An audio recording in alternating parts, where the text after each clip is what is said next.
huge story for Tesla last year. Let's dive some more into that section of this big growth autos story. Howard Hughes joining us, Lego Professor of Management and Innovation at IMD Business School. Howard, good to have you on the show as always. Today I want to take a specific deep dive here. Tesla obviously last year made a major headway into China. Can anybody catch up to them there? I mean, if you're thinking about this whole electric vehicle sector, the most important critical element obviously is the batteries. And if you're thinking about battery production, it's almost single-handedly controlled by China.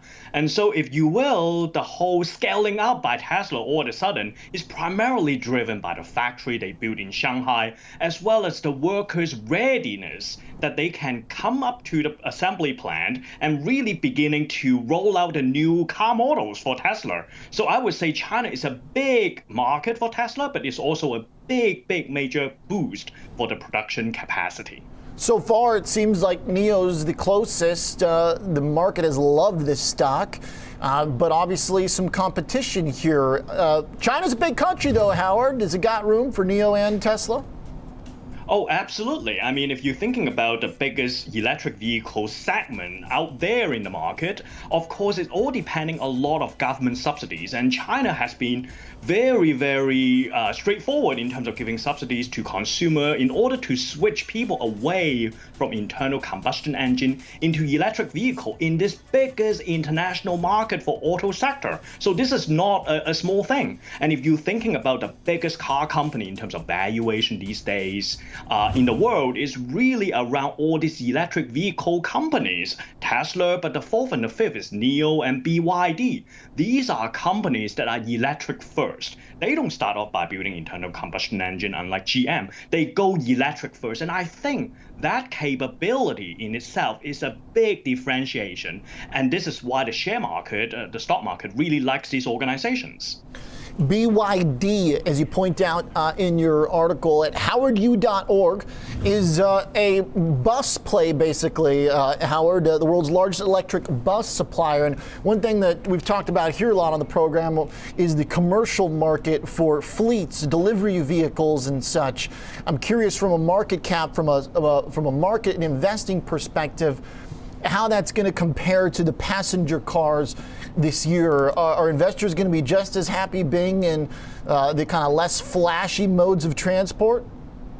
Yeah, so at IMD, we always track how do this next wave of disruptor really making a big impact in the global sector. And BYD essentially is this stereotypical disruptor in the world because they start off not, as you said, Oliver, not building luxurious sedan and passenger cars, but really humble of building buses and trucks and things like that. In fact, before they even getting into electric buses, they were in electric scooters sector. They were even packing battery pack for feature phones before iPhone came along. So this is essentially this slowly move up the value chain story by Chinese giant. They started off doing something really not very glamorous, but Warren Buffett also see the potential. This is why today is still backed by Warren Buffett. So step by step, they move into electric buses and today into luxury sedan, and now really controlling the entire value chain, from battery to component all the way to distribution.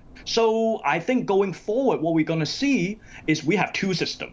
You have the GM and BMW of the world who are trying to target the affluent segment of the market. And then you have BYD and NIO, who started off from the low end, but beginning to rapidly move up the value chain. And now they have a substantial footing into the luxury segment as well. But they have a much stronger balance sheet and much stronger production capability going forward.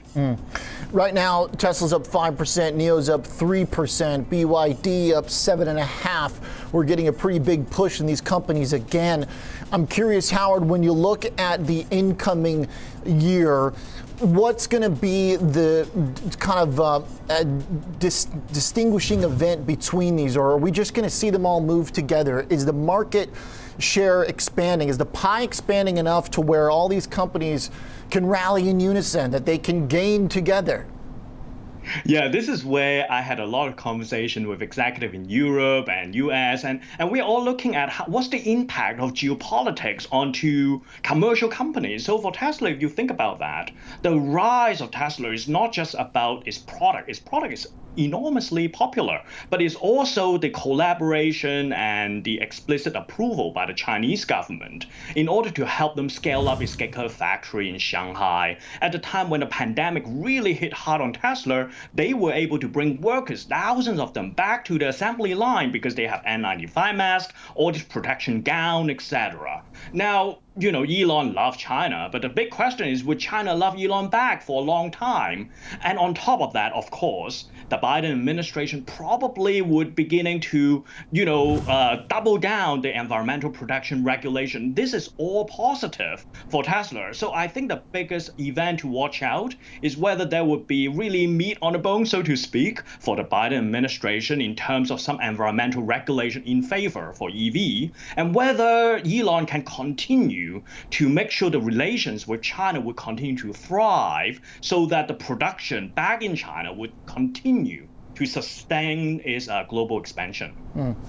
Howard, when you look at the need for government support, cure the emission credits and the overall incentives that are expected over the incoming administration, how does that compare to China? You mentioned a little bit of that earlier about how there are incentives in China as well, but really in terms of the U.S., is that more of a story that needs to come to fruition, that we need to see further support from the government?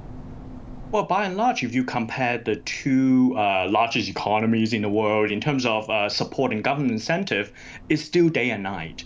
In the United States, pretty much these are incremental, like tax incentive, rebate, etc. But in China, they went all the way down to like even licenses, right? So if you own an electric vehicle in Shanghai and having you need to apply for license, and you have all this incentive of basically skip the line.